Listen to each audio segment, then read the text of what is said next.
Finally, without further ado, I'd like to introduce our keynote speaker for this afternoon, Dennis Boyle. Dennis Boyle is a partner and a founding member of IDEO. Based in Palo Alto, he leads the health and wellness practice, which works with clients in the medical and consumer healthcare industries to develop innovative products and strategies for promoting healthful living and behavior change. Over the course of Dennis's IDEO career, he has worked as a design engineer, a project leader, a business relationship leader, a studio leader, and a practice leader, and has contributed to more than 50 patents. Dennis is also a consulting assistant professor for the design division of Stanford University's Mechanical Engineering School, where he's contributed to classes on product engineering and human factors design, as well as design for sustainability and creativity and innovation. He also teaches Design for Better Health at the D School at Stanford, a course that draws students from each of the university's graduate schools.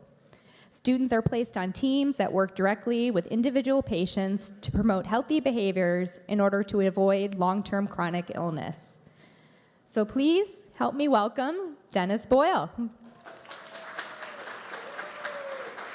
It's a great honor to be here. When Eric and Amy asked, let's see if I can push this one away. I probably don't need both. Albert, maybe you can turn that one off. There you go. All right, so I've got some cool slides and stories to tell. And it's one thing I'm very excited about is we've done a bunch of work for the AARP, and I get to talk about it today. And it's we've just published it, and I'll talk more about how you can get a hold of it. Anyway, design thinking, encouraging innovation at any age, and thinking like a designer are the kind of the headlines. Who's IDEO? We were friends at Stanford in the 70s, and it all started there. We started the company actually only about 50 yards from where Avenidas is right now, at the corner of Bryant University. And that was us in 1980. That's me with the no gray hair and the big glasses there. That was our only computer then, too. Now it's 700 people. We're in about, we're in 9 locations around the world. And we started as mechanical engineering and industrial designers, did computers and medical products. But now this design process seems to be applicable to almost anything you point it at. So there's maybe 18 or 20 different disciplines, and it's easier to say that we just don't design tobacco products and firearms. Everything else seems to work. So the heart of this process is what's called design thinking, used with multidisciplinary teams. It's a process that's very fundamentally human-centered in its approach. It's a balancing act with people factors, business factors, and technical factors, or what's desirable, what's viable, and what's feasible. And innovation is somehow balancing these, but design thinking starts with what people need, what's desirable, and I'll keep hitting that over and over. There's many different diagrams for this process. I think I've got about 15 or 18 now. This one is the du jour, but starting with empathizing and defining. This is one of my other favorite ones where there's an inspiration phase, an ideation phase, and implementation phase. And the classic problem is people want to skip this first phase and get right to ideation and right to implementation. But that's a mistake we've found over the years because we've tried that too. Starts with building empathy. That means being a design researcher, a human factors expert, a psychologist, an anthropologist, a designer. It means going out in the world and observing and empathizing with what people need, not necessarily asking, but observing. That may mean checking yourself into a hospital to understand the whole procedure, what what the experience is. We're trying to get at what people are thinking and feeling, and that's not what they say and what they do often contradicts, so you've got to be in context. And you're trying to understand people through other lenses like social and cultural. And we found a lot of luck by looking at the very extremes of users, and that can mean people that are very young or very old. That can be people that are very skilled or not so much. That can be people with wildly different cultures. But you get more interesting disruptive ideas if you look carefully at people that are on the extremes of a population. And so some of the work that we've done over the years from a product design standpoint, that's what we're all engineers, when we first met, the first mouse, the early insulin pens, some of the first handheld computers, and the early laptops and things like the stand-up toothpaste tube and the first defibrillator. There's the first camera on a handheld, and that's my 5-year-old son, who's now 23 there as a picture. So that dates that. But it's expanded to be more than product design. In fact, the majority is not product design now. It's like, what's the experience in a Walgreens pharmacy, or the Converse branded stores, or the North Face in China, or the St. Joseph healthcare system. And these kind of projects start with how might we, what if, what is the future of it? They're open-ended questions that don't have the answer in the design brief or the starting question. So we've done work trying to build programs training the TSO agents. Now, most people say, well, you haven't done a very good job, because the thing is, that's a very, but it is better. It's a lot better. But I'm not actually supposed to say more than that, according to the TSA. But here's work we did for Lufthansa, trying to make that long-haul experience better for long-distance flights. And so there's a big mock-up in a warehouse trying to look at every little bit of service to make that better.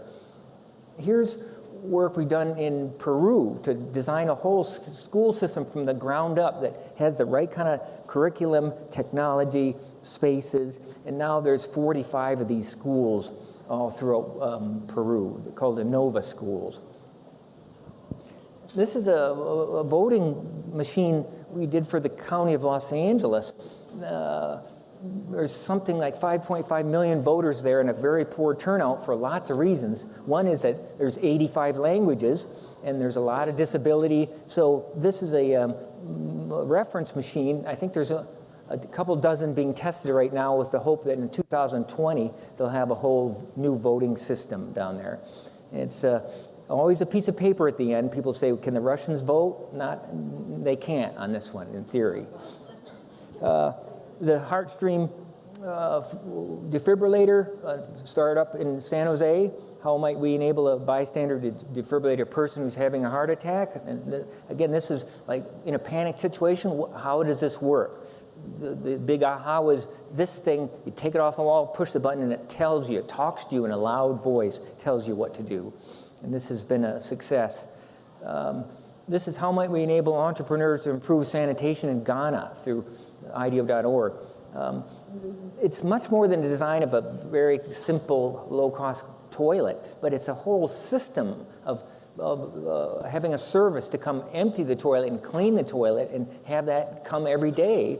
And so this now employs a couple hundred people, and over 10,000 families adhere to this service in the city of Kumasi. How might we help a startup company increase food safety and security in China, which is a problem? So these are a couple of entrepreneurs that we help design a system to grow the food with security and move it through the whole system and sell it in stores and in restaurants, so you're assured that this doesn't have any unwanted ingredients in it.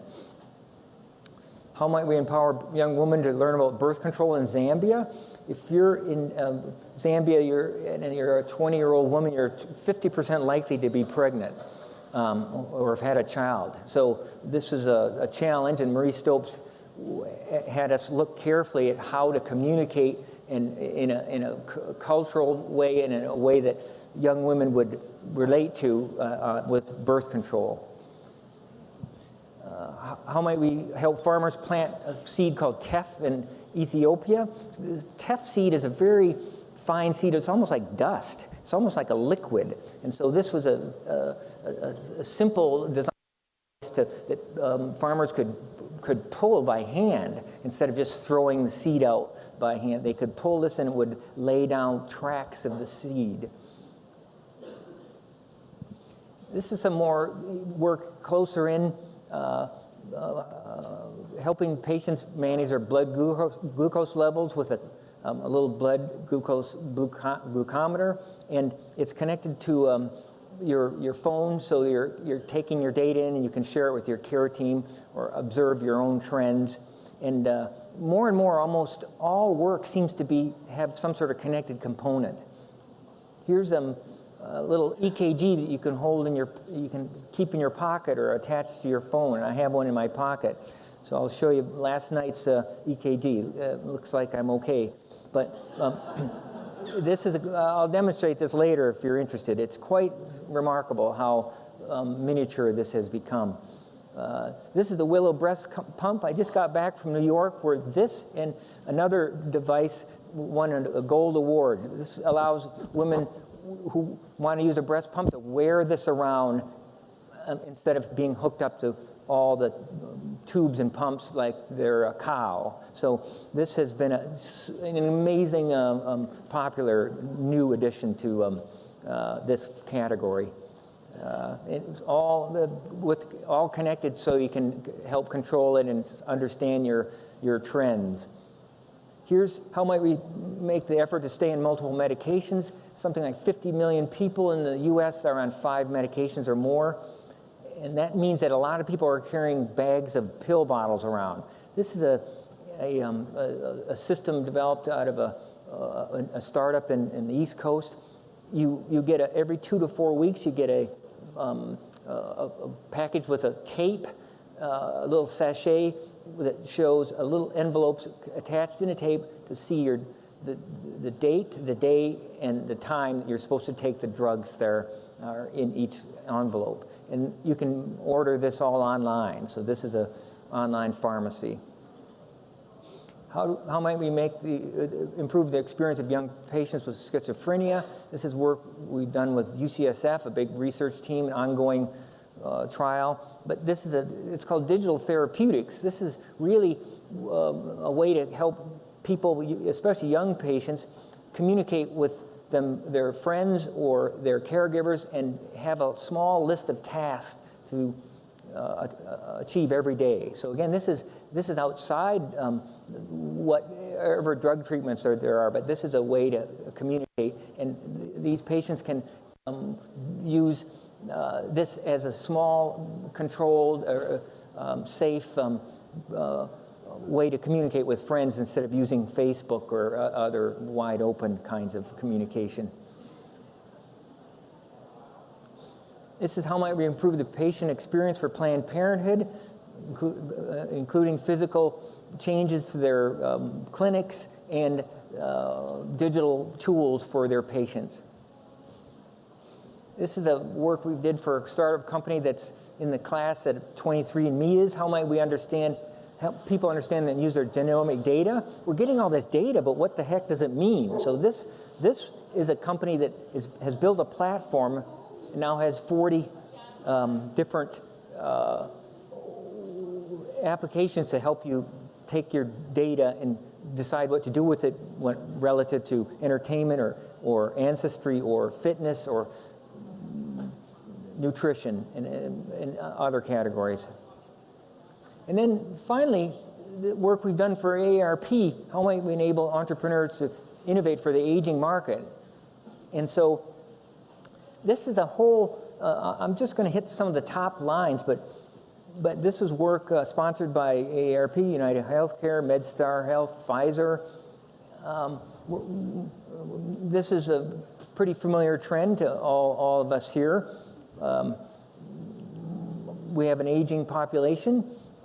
I'm going to be in that red part of that graph in 2020. We're all we're all moving up in age here as an average. So what does that mean? Well, one thing is we have a 94-year-old designer at IDEO, Barbara Beskend. And so she helps us as someone in-house to, she's a former Army occupational therapist and a teacher and an author, and she said, I just want to keep working, so she helps us. Awesome. We call this Project Encore, trying to do a 4 to 6 months project to identify actionable insights, identify mindsets, and build a toolkit. So there's market research and there's design research, and they both combine, but there's improving existing things, inspiring new ideas, and so on. This is all laid out in a book I'm going to talk about in a minute, but there were over 60 interviews and visits to people's homes and places of work. There's a number of, I think there are 13 key insights. I'm going to hit just a couple of them, but let's look at 5 specific ones. Marketing to seniors goes unanswered. So if you have senior in your marketing materials, sometimes people say, well, I'm not really in that category. They feel younger than their age. So you need to disguise the emergency button as something else. Somebody said, people don't think of themselves as somebody who needs an emergency button, even if they really do. So I haven't quite read When I'm Old, when I'm an old woman, shall I wear purple? Because I'm only 72 and that's too young to be old. So healthy aging is grounded in skillful improvisation.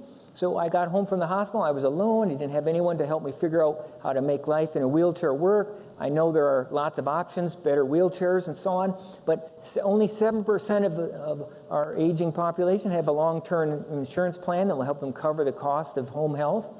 60% have no social network outside of the home, and 73% describe themselves as being uncomfortable with spontaneity. So, well, this is all laid out in a number of different ways to help entrepreneurs, again, of any age, try to innovate for this market. Older adults value strong guidance in adapting their homes before a crisis hits. 80% of aging adults are at risk of isolation, want to stay in their homes, no surprise, but only 5% have made plans to adapt their homes for aging. So extreme self-reliance is a life-threatening condition. Sid never asked for help. It's hard because we all want to support him. He has a lot of pride. So this is a phenomenon out there, and you have to figure out how to innovate for it, how to design for it. Social ambassadors and simple activities help people take the first step. So they're afraid to come to our daycare. They don't think it's for them, but after we convince them to try, they come every day, rain or shine. So there's a big energy of initialization, we call it as engineers. So people need social ambassadors. Healthy aging design principles that kind of have rolled up, focus on people's happiness and aspirations rather than assuming decline, acknowledge that people feel younger than their age, support the individuality of older adults, provide guidance and mental models for high-tech solutions, and healthy aging is grounded in skillful enhancement. So these are some of the high things that we've learned. So this is actually all just published last month, and it's downloadable in PDF form. I have a few copies here in a card form, but this is all free at ideo.com and a couple other sources too. So I'll talk more about that. But I kind of want to move to advising you as entrepreneurs and innovators. How do you think and act like a designer from my experience? First of all, you cultivate an awareness of what you think good design is and what's not, and take pictures of it.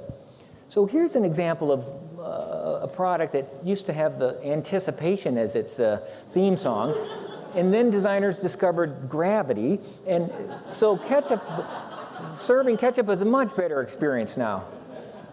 And so this moved to Kraft and Heinz, but then my friends at P&G will probably laugh at this, but Crest just got half the message over, but the graphics are straight up so that you're not encouraged to flip it upside down and have the toothpaste go down when you need it. So They get a B plus on that one. Some of the innovations in bicycle technology are marvelous, where they have the shifter on the brake lever, so you don't have to take your hands off the handlebars. Lovely. Or here's an example of something you see all the time, like no parking. When I can't figure this out, somebody proposed turning it into a little calendar. Much better idea. And you don't even know which side your own car the gas is when you pull up. Like, where is it? So that little tiny triangle, perfect idea. Or Words with Friends, it's a fun game, but the thing is you can communicate with everybody that you're playing with if the little side chat. I think that's outstanding. Here's something off the Baylands. You can get your own drink, you can fill up your water bottle, and your dog can have a drink. Here's designers, luggage used to be luggable. Designers discovered the wheel, and much better. And then they discovered 4 wheels, way better. And this is crazy. There's no standard. Every single container you have in your house has no lid that fits the other one. I experienced this just unfortunately today, where somebody is adjusting your brightness and your volume with their elbow in the plane seat. So somebody made a design change, and so it's inset, but then you have to, your elbow is in this kind of sharp hole. Not ideal, but better. Here's a new backpack that has a mesh, and so the backpack, when you're hiking, your back doesn't sweat up. Lovely idea.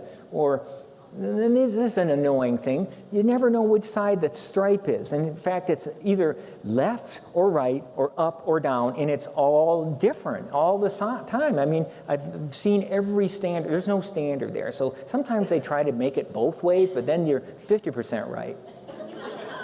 I hate these things. They're always like moving off and sticking on your arm or the floor. And then this is poor design can be dangerous. This is not fruit juice. This is bleach and laundry detergent that looks like fruit juice in fruit juice containers. And so they have the name of it comes in flavors like lavender, passion fruit, and citrus. Don't drink it. Here's new designs for automatic shifters, but they've missed. There's some serious problems because they don't. You're used to pushing all the way forward for park, but new shifters don't have a position. You have to look at the display. So there's been some fatalities because people jump out of their cars and they're not in park. They think they are, and this is a kind of a classic challenge. People think, when you take a cap off of something, that's the business end. That's what a pen is, that's what a syringe is. But the style of EpiPen, you take the cap off and it arms the needle end. So in a panic situation, there have been tens of thousands of mistakes. People flip it around and jam it into their thigh, but they actually inject their thumb with all this drug. So that's a dangerous design. So anyway, signs don't help if it's dark or you're in panic. So the workaround is another thing we see. Cultivate this whole surprise. Notice your own behaviors. Well, they need some better doorstop here. The fire department won't like that one. Got to fix that. This is a piece of software that needs some sort of scaling function. Obvious what's the problem here. But this is a cool one I've seen recently. People want to recycle, but there's no option, so they're trying to recycle around the top of a bin. Now here's a little invention. Somebody called this input-output. No place to put your water bottle. These straps don't work very well, but 2 do. Here's someone that needs a third hand. Here's people that are vertically challenged, that are standing on chairs and things that they need. And this is my office in Palo Alto. So they use the reams of paper. And so if 1 doesn't work, 2 will work, or 3, or 4, or the record is 6 that I've seen. So the model shop, the prototype shop, got annoyed because they couldn't make any copies, I think, and so they made these lovely little stands, and so they worked fine until people started putting paper underneath the sands.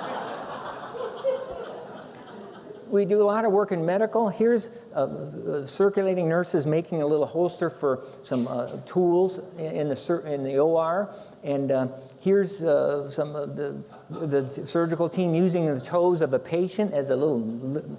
And we've seen this over and over. I asked my physician friends, is this a part of your training or something like that? Here's someone taking care of his elderly parent who has multiple medications, so he has a backup. He has another box with the same medication, so he knows he will never run out. Here's expensive stents that are $2,000 each, so the circulating nurses put expiration date on. Use this one first, or else we'll have to throw it out. This is a couple of orthopedic surgeons trying to cut metal, titanium rods to install in people's backs, but we witnessed them bracing this on their own shoulders and breaking their own bone in one observation. So not the best design, actually. Here's someone looking at a poorly designed glucometer with a flashlight. So he can't see it well enough, so he's improvising with a flashlight. And this is the classic one of all from IDEO lore. Here's a woman in her 90s that told the design team, I have no trouble opening my bottles. I just take it into the kitchen and look. She cuts the top off with her meat slicer. So another one's watch for signs. If you see signs, that means there's a possible problem. Like there's an opportunity. An icon is a word is worth 1,000 icons, one of my friends once said. And so people are trying to fix their machines because cleverly made icons don't work. And so press here instead of dispense, or, please do not lock your bikes to this railing. I bet you recognize where that was. Or sometimes they're mysterious. Sometimes you just can't believe what you see. So I look carefully for these. My spouse was in a shower in some bed and breakfast inn, and she said, I can't turn this thing on. And later, I can't turn this off. And I went and looked, and there's like an owner's manual to use the cleanly designed valve. That's just too not simple enough. But here's an easy one. It goes cold to hot. I dare you to find these machines in any parking garage that don't have a whole bunch of little signs stuck on there, because people can't figure them out. They're too complex. Every single one I see, this one has like 7 signs stuck on there. And then go into an elevator sometimes, where do you push? Or sometimes they're kind of mysterious, and sometimes they're funny.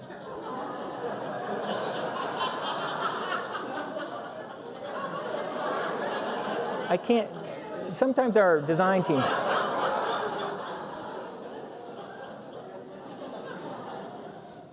this is one of my friends sent that to me. I love this. And then sometimes you have to look a little more carefully, like, wait a minute, 13%? How can oh, geez, that's a mistake. Or then you have to look very carefully.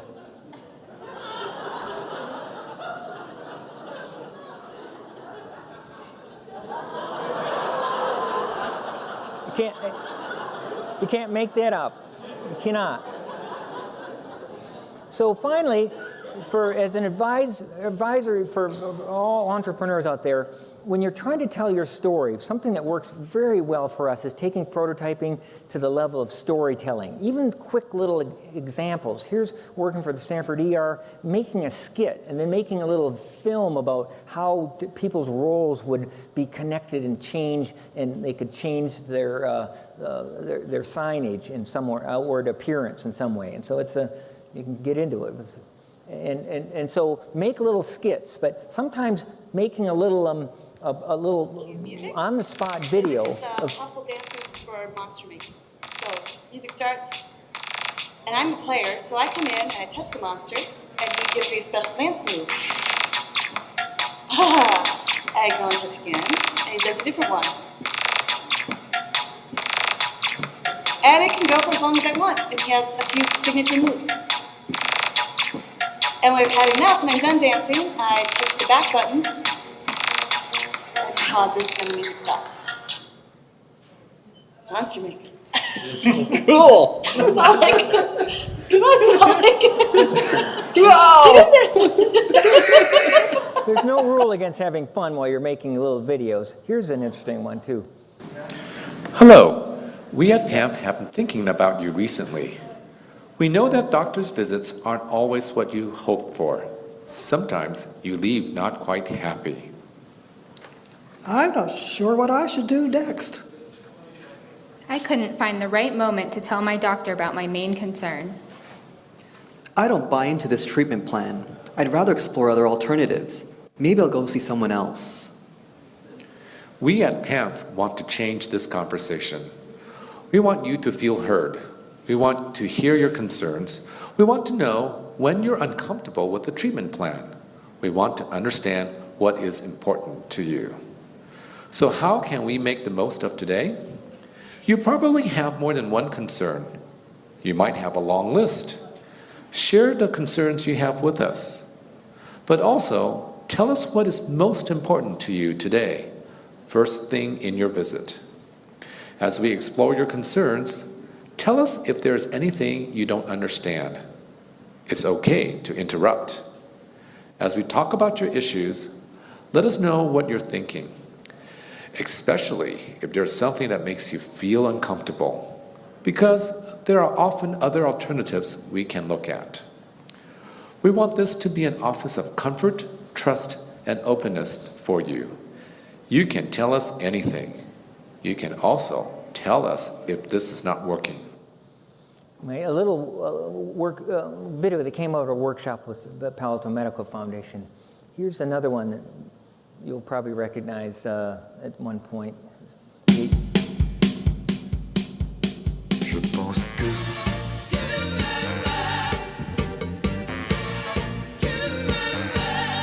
Je pense que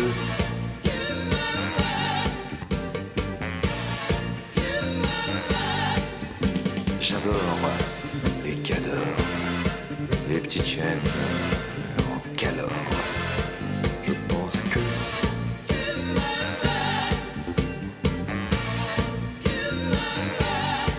Je pense que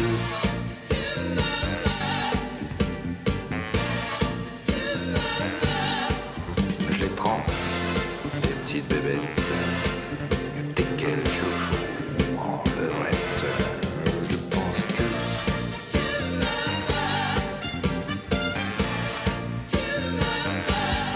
je pense que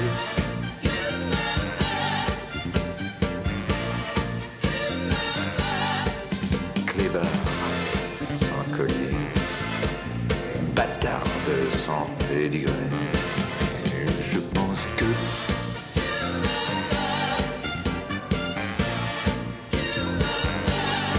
je pense que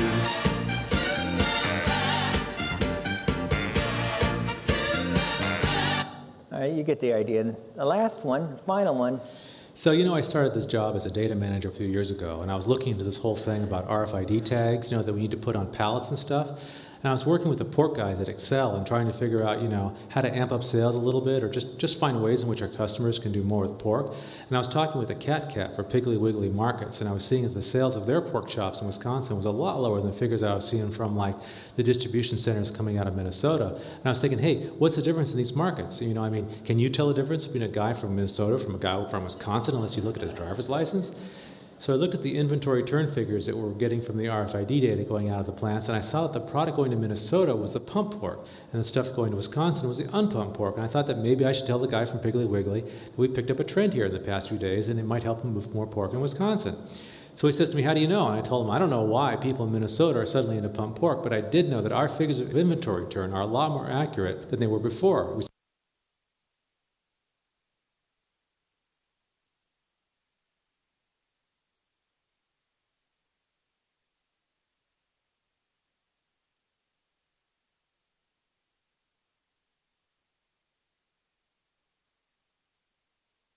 Saturday and bring the beer. Well, I can only go to one, so I say to Don, who was the first guy to call, I say, was he grilling? He says he's throwing on some pork chops. I was like, yeah, it's the first real spring weekend. I bet there are a lot of people throwing chops on the grill. And then it hit me. I looked at the turn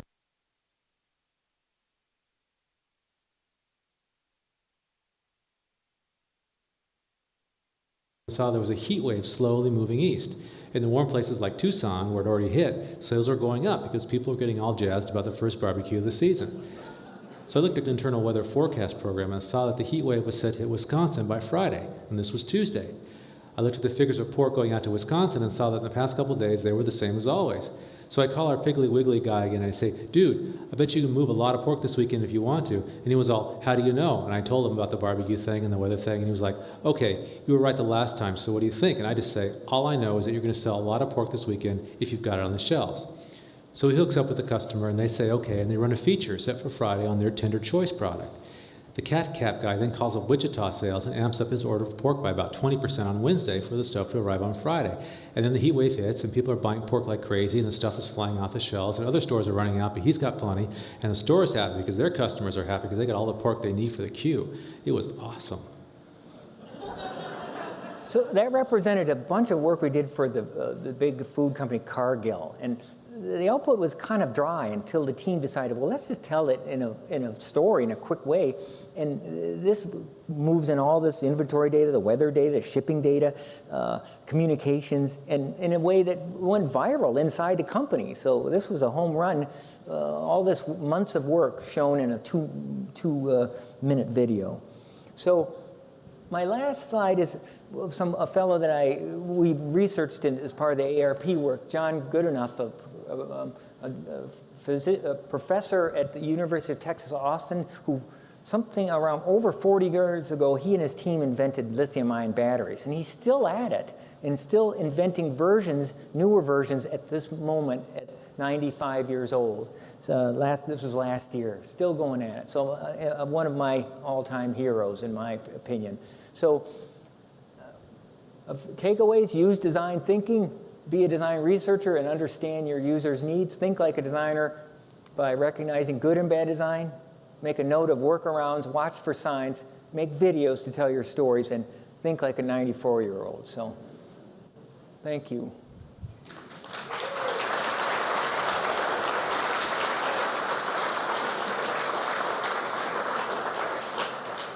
All right. Thank you, Dennis. All right, man. Thank you. Everybody give her another round of applause, please.